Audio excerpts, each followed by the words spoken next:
Okay, so basically, now we're at the Monday before my surgery.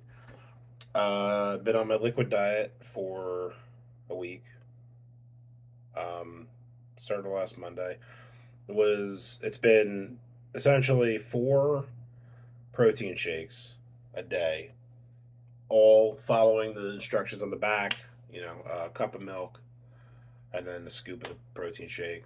30 grams of protein per. Do the math, 120 grams of protein a day. I feel fine when I feel fine. The rest of the time, it's Jello and broth and water, and I get to have like a sugar-free popsicle at night. So I've lost about last when I checked this morning, I lost about 16 pounds since the liquid diet, which is kind of crazy. Um, I have not cheated. Um, Unless you call taking a sip of pickle juice cheating. I did do that because I needed something other than chicken broth, for God's sakes. But with that exception, I mean, it's clear. So, technically, that's no big deal, right? Um, so that was that. Clothes immediately feel better. Um, or looser and all that kind of stuff. And the funny thing is, I mean, that's obvious. If you lose 15 pounds or whatever, you lose 5 pounds, you're gonna feel like your clothes fit better. So that's obvious. But it wasn't even at that point that I noticed it. It was really early on, like day two and a half or three. I'd say it was day two, if I could be totally honest. Like by the end of day two, I could already notice that my work shirt was a little looser, and I was like, "That's kind of funny."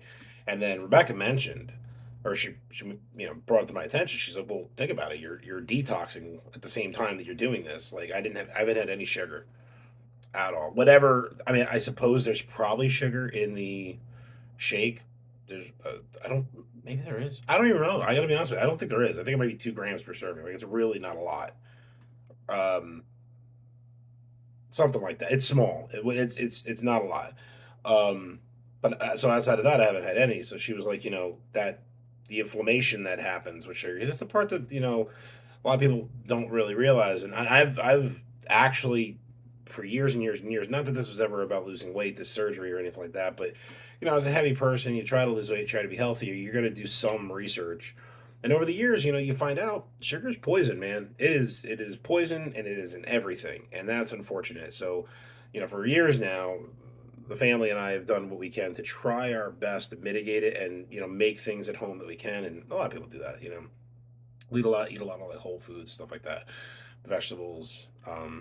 If we have bread this year, to be fair, this year we were great with it. But for a lot of years, I was always making bread instead of buying it because I mean, I don't know if you know this or not, but like a loaf of white bread that I make has about, if I'm not mistaken, I think it's somewhere around 27 grams of sugar, um,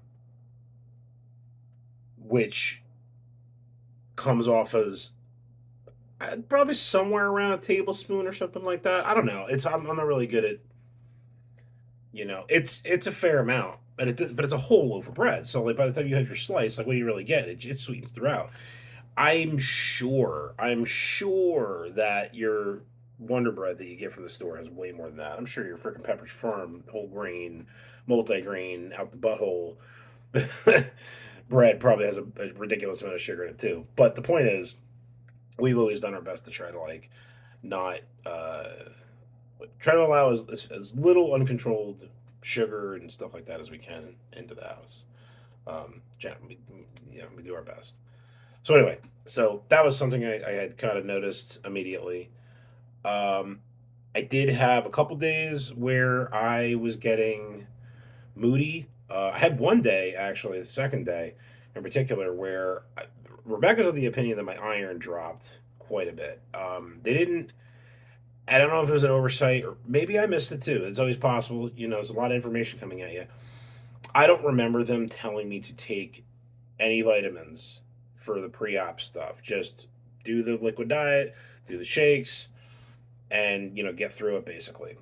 By the second day, I mean genuinely, like by Tuesday morning, I was like kind of lightheaded, like kind of out of it, and it wasn't immediate, but it was like by the time it was like I get to work at like 7. I'd say by like 9 or so, quarter after, I was just like, you just feel like a space cadet. I got through the day.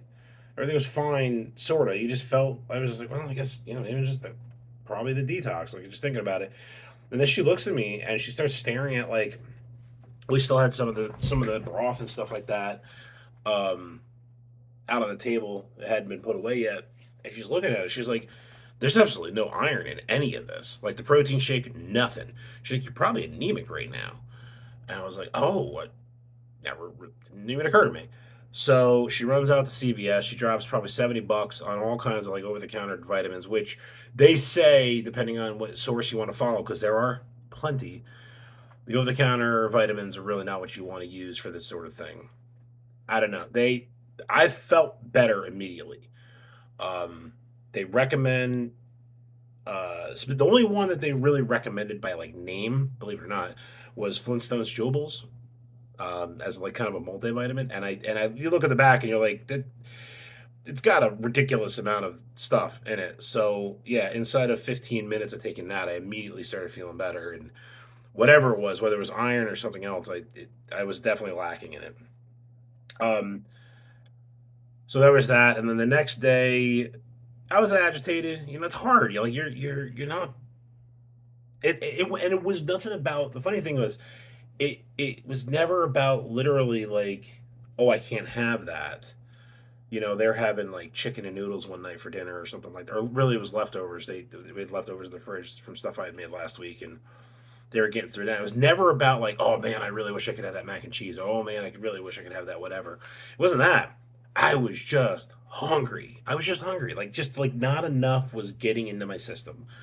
Um and not to this and this is the thing, and this is what I started realizing is not in the sense of you ain't gonna survive, because clearly I'm here. In fact, I'm drinking my nighttime shake right now. Mm, a little bit of banana extract in there. That's a nice little cheat too. You can flavor the stuff if you do it right. Um, and it helps.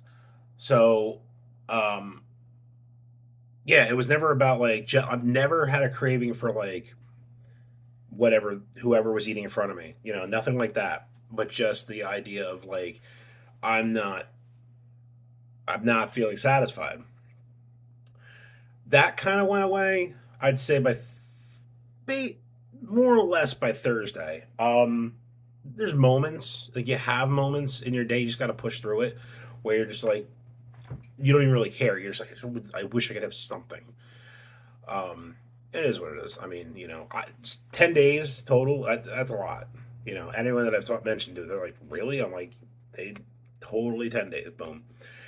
My biggest weakness that I had during it, if I would be totally honest, was um, I had this logic in my head was you have to get protein in you, like more than anything else. They want you to get protein before and after, and it's going to be the way it is. So I'm like, well, texture of this, it's a thick shake.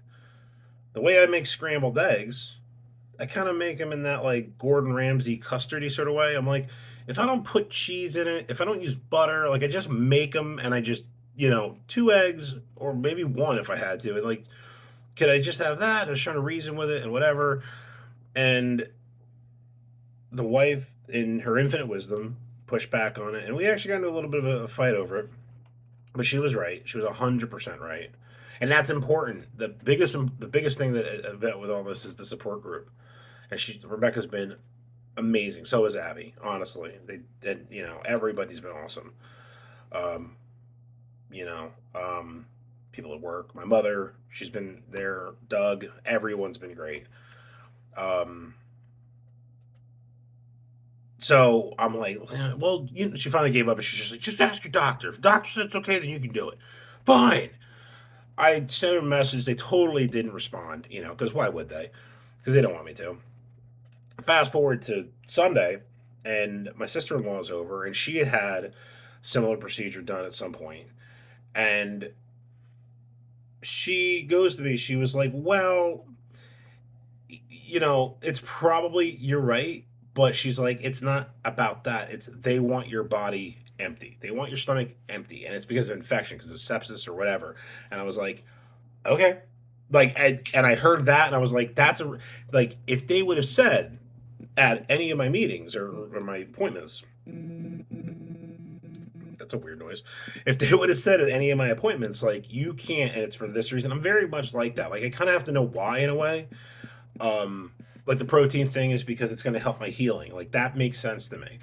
You can't have anything in your stomach at any point, because of this, not just we need it clear and it's because of the liver shrinking diet. Well, then I can think of things that are relatively the same consistency of this that would make me feel comfortable and whatever. So that was a big help, though. Her saying that to me, it never even occurred to me. You're in your world, you're in your bubble, just try to get through this. Um, so yeah, so that's that, and then yeah, right now it's Monday night about I think it's about 9:30 or something like that. I meant to do this yesterday or whatever, and I just didn't get to it. Uh, Again, a lot of really good support, people at work, all that kind of stuff. My mom is still saying things just like, "Are you okay? Are you okay?" And I'm just like, I mean, pretty fucking hungry right now. I could kill a burger, something like that. I didn't say that to her, but you know, everyone's just concerned, and it's so funny because like the thing that I get more than that I realize more than anything else is just like everyone is so nice, and all I can say, and I'm sure if I knew somebody that I was close to that was doing this sort of thing, I would be the exact same way. Like, oh, do you want me to eat in front of you? Is that okay? I'll go in the other room. And my biggest thing has been I just want it to be normal. Like, for example, like there's this guy that I work with. His name's Tim. We're kind of lunch buddies. We don't really know each other, but like he's a nice guy. We watch Friends with each other in the break room. It's like a thing. It's just kind of turned into a thing. Um, that dude just brings in the best food. It's just like I can't even bullshit. Like he brought in like 2 days in a row. He had like taco boxes. Today he had leftover wings from the Super Bowl. Like every day, and I never said anything. I was just because I don't want anyone to feel weird. Like I just want it to be like, you do you, man. Like and not say like I never even mentioned it. It was Thursday. I want to say maybe even Friday. I think it was Thursday. And he was just like this other woman that I work with started talking about the surgery to me in the break room on my lunch, and then he just kind of goes, "So you're getting surgery?" And I was like, "Yeah, yeah, yeah, yeah, Thursday." He goes, "Oh, what is it?" And I was like, "Bariatric." He goes, "What's that?" I was like, "They're gonna take 80% of my stomach out, and I'm actually on a liquid diet right now." He goes, "Oh shit, I'm sorry." I'm like, "Stop. It's fine. It feels for me. It feels better if people just maintain the normal routine. Like if you want to show up with a freaking hoagie to work, just eat the fucking hoagie. It's not. I'm not gonna rip it out of your goddamn hands. Like I don't. That I think that in a way makes me feel better about the whole thing because it proves to me anyway, like kind of what you always tell yourself is that at least it's not a food addiction. And I'm not, and what I mean by that ultimately is I feel nothing but, I guess, empathy. I guess that for anyone that actually has a food addiction, because it's like the opposite for me. Like I don't, but everyone treats me like I do. It's a lot of what I was talking about in the last video about the misconceptions of the surgery too. Like as soon as people hear about it, they're just like, "Oh, yeah, lose weight," and I'm like, it's not really about that. Um, and there's no reason why they wouldn't. Like I'm sure if there was some statistic out there, it would be that say 90% of the people out there that get this procedure done, it's because they want to lose weight or they have to for health reasons. You know what I mean? Like I'm sure it's a very small fraction of people out there that are doing it because of like kind of like I think I said how crazy glue started out as liquid band-aid in the war. Like I'm sure like that's kind of what it is for me. It's like I'm just on the other side of that same procedure. um, Viagra started out as a blood pressure medication. You know what I mean? Like it's that kind of same idea is the way I keep thinking of it. So but everyone just is they have kind of the same reaction, and people are they're receptive. They listen. You mention it like once or twice, and you kind of just like, no, it's cool. I'm good, really. Um, Today was a weird day. I got lightheaded, absolutely out of nowhere. I'm not really sure what happened with that. Same diet I've been maintaining. It was my first day with a new schedule, like at work. I did push my morning shake maybe about an hour or so, but everything else more or less lined up. Like I don't really know where it came from. It was like I took lunch at about noon. Even my lunch didn't change. Like the same time. Got done with lunch. Maybe an hour, half hour to 45 minutes later, I'm at my desk, and I'm just like, whoa! Like it just hit me, and I kind of had to like stop, head in my hand. I just kind of like just took a minute. And I do not know where it came from. Rebecca said electrolytes, so I had a Powerade when I got home. I can't say I didn't feel a little bit better. It was a stressful day too, so I'm not sure if maybe it was that. I don't know. But that was the first time that had happened. Outside of Tuesday with the iron, the anemia or whatever. Assuming that's what that was. Outside, but that's it. Like really, the only thing is like you just get to where you feel it in your gut. That's there. It wants something in it, and you just gotta just push through it. It's just all you can do. It's all you can do. So I guess I just wanted to do like a little update. Just I feel like I'm gonna keep doing these little things. I probably do one, depending on when my surgery is on Thursday, Wednesday, or maybe Thursday morning. Whatever. Um, and we'll just see, man. It's we're here. We're just about there. A couple more days. Um, I did talk to another friend of mine today, who apparently, when he has seen my video, was pretty excited to hear about it because it was something he'd been looking into for a while. And, the idea I think of doing something like this is really scary, um, and and not even for the reasons that it should be. That's the thing. Is like I got a letter today, and I know it's procedural stuff. It's just the way they do things. But like Cigna was like, this is not a letter of denial, but we have to make sure this is medically necessary. And it's not that like I know that it's going to work out, and they're going to find out that it's medically. Like I've already talked to Cigna last week. Like this, it's fine. I'm not worried about it. But it's like my buddy who was asking about the surgery. It was all about the insurance end of things because it's cheap. And the way this is all worked out is like, it's basically, if it's elective, it's 20 grand or whatever, 30 grand, whatever it is. And if it's medical, then they cover, I think it's like 80% of it, like you normally would, or however that works out, whatever that math is. And, but that's the concern is like, am I going to afford it? Or how can I afford it? And it's like, it really sucks when you got to come to that decision. For anybody. I mean, I've always felt that way, but I guess now that I'm getting close to 40, it's like those sorts of realizations are going to become more and more prevalent, and it makes me think of people like with cancer and things that are much worse than what I have, and no one should fucking ever have to make that call. And I'm not gonna get into a political thing, but basically, it's just like it's not like universal healthcare is a way to go about it. Privatize. It's just like let's just be fucking humans for a second and think of the idea of maybe people don't want to die, or maybe people want to have a better quality of life. Like that's like it can't just be that simple, one way or the other. However it works, like can we just be it? But fucking wish in one hand, shit in the other. Um.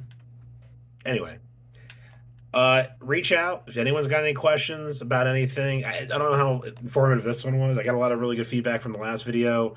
This one I feel was slightly shorter.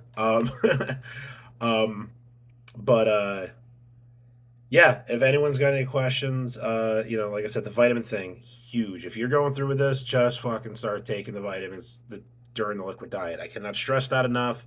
I wish I had. It was never. It's not even in my booklet. They give you the list, but they tell you it's what to expect after your operation, and then they tell you all the stuff you got to maintain afterwards. Yeah, it's a big deal.